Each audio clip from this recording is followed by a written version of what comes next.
तो यूपी में चुनाव है और सियासी दाग पर खूब तनाव है। बीजेपी से लेकर समाजवादी पार्टी ने यूपी में जिन उम्मीदवारों का ऐलान अब तक किया है उसमें कई नेता दागदार हैं। कई नेताओं पर आपराधिक केस दर्ज हैं। समाजवादी पार्टी और बीजेपी सियासी दाग को लेकर एक दूसरे पर हमलावर हैं। राज्य की सियासत ही कुछ ऐसी है। चुनाव कोई भी हो, हर पार्टी जिताऊ उम्मीदवारों की तलाश में ऐसे लोगों पर भी दांव लगाती है जो सिर से लेकर पांव तक अपराध में डूबे हुए हैं। अखिलेश बाबू, आप कानून और व्यवस्था का सवाल उठाते हो, जरा चुल्लू भर पानी में डूब लो।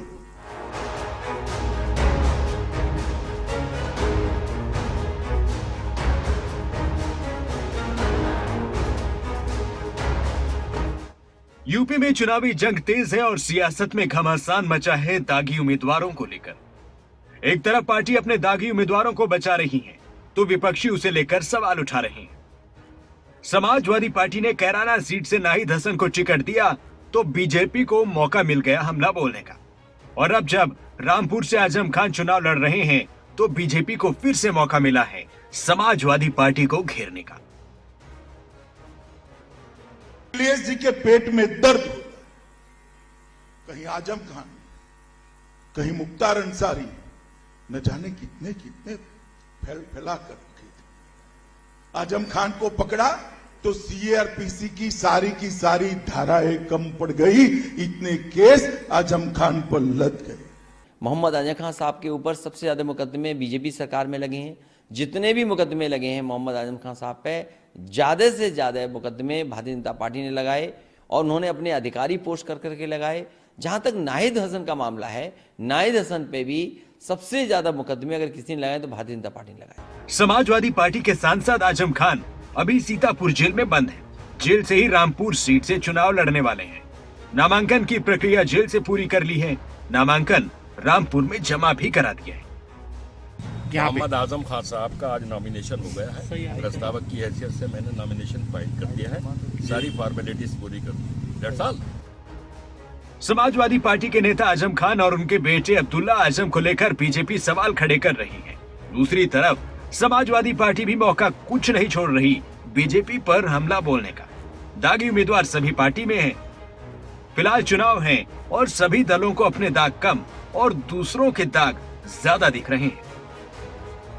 नेता चाहे जैसा हो और आरोप चाहे जो मर्जी, चुनावी लड़ाई में जीत की चमक पाने के लिए पार्टियों को ऐसे दाग और दागी दोनों अच्छे लग रहे हैं। हर पार्टी के उम्मीदवारों के दामन में दागदार है। बीजेपी के 193 प्रत्याशियों में 78 ऐसे हैं जिन पर क्रिमिनल केस है। समाजवादी पार्टी के 70 प्रत्याशी आपराधिक बैकग्राउंड वाले हैं। कांग्रेस का यह आंकड़ा भले कम है। कांग्रेस के 166 में से 35 प्रत्याशियों पर क्रिमिनल केस होने की बात अब तक सामने आई है। दागियों को टिकट देकर चुनावी मैदान में उतारने में किसी पार्टी ने कोई हिचकिचाहट नहीं दिखाई है। बस कोई भी पार्टी आरोपों की बारिश में पीछे नहीं है। बीजेपी ने नाहिद हसन को लेकर समाजवादी पार्टी के खिलाफ मोर्चा खोला।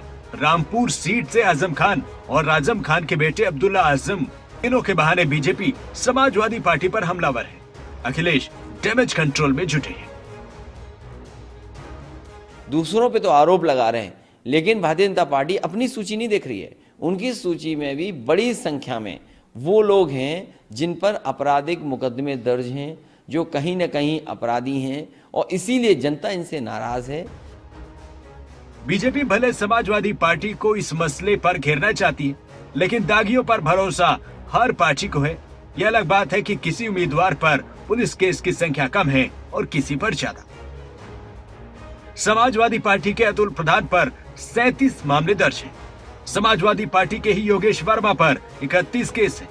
बीजेपी के चौधरी बाबूलाल पर 7 मामले हैं। बीजेपी के संगीत सोम पर 6, बीजेपी के कपिल देव अग्रवाल पर 6, बीजेपी के ही नंदकिशोर गुज्जर पर 5 मामले, कांग्रेस के रामनाथ सिकरवार पर 10 मामले दर्ज हैं। ये तो सिर्फ झलक भर है, लिस्ट लंबी है। बीजेपी के चौधरी बाबूलाल पर 7, अमित अग्रवाल पर 6, संगीत सोम पर 6, कपिल देव अग्रवाल पर 6, कमल दत्त शर्मा पर 6।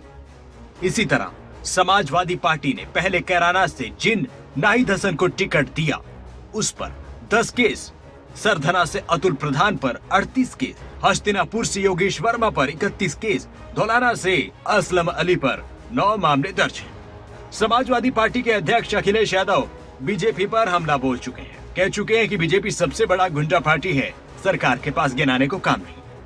यूपी के डिप्टी सीएम केशव मौर्य कह चुके हैं कि लिस्ट के जरिए समाजवादी पार्टी यूपी के लोगों को धमकी दे रही है। सीएम योगी आदित्यनाथ कह चुके हैं कि दंगाइयों को टिकट देकर समाजवादी पार्टी प्रदेश को दंगों की आग में झोंकना चाहती है। मायावती कह चुके हैं कि ये पार्टियां यूपी में जंगल राज को ढकेलने का काम कर रही हैं। बीजेपी दागी उम्मीदवारों को लेकर समाजवादी पार्टी को घेर रही है। सबसे बड़ा फायदा बीजेपी को हो सकता है। बीजेपी कानून व्यवस्था को लेकर अखिलेश यादव के 2012 से 2017 तक के चले कार्यकाल पर सवाल खड़े कर रही है। और अखिलेश बाबू, आप कानून और व्यवस्था का सवाल उठाते हो, जरा चुल्लू भर पानी में डूब मरो, आपको बोलने का कोई अधिकार नहीं। सवाल महंगाई का है, सवाल बेरोजगारी का है, सवाल उत्तर प्रदेश में निवेश आए कि ना आए। आज सवाल इस बात का भी है कि उत्तर प्रदेश खुशहाली के रास्ते पर जाएगा कि नहीं जाएगा। भारतीय जनता पार्टी बुनियादी मुद्दों पे नहीं बात करना चाहती। भारतीय जनता पार्टी बुनियादी मुद्दों पे नहीं बात करना, इसीलिए इस तरीके से जानबूझकर ये जिन्ना कहना, वो जातियां नहीं गिनना चाहते हैं। कैराना हो या फिर मुजफ्फरनगर दंगे, समाजवादी पार्टी का रवैया बीजेपी के निशाने पर है। ऐसे में सीधा फायदा बीजेपी को हो भी सकता है। योगी सरकार की कानून व्यवस्था को मॉडल बनाकर बीजेपी चुनावी रैलियों में भुनाने की कोशिश कर रही है। फिलहाल ये सियासी जंग अभी थमती नजर नहीं आ रही। ऐसे में दागी चेहरों का मुद्दा रैलियों में भी उठाए जाने के आसार पूरे हैं। न्यूज डेस्क रिपोर्ट, खबरें अभी तक।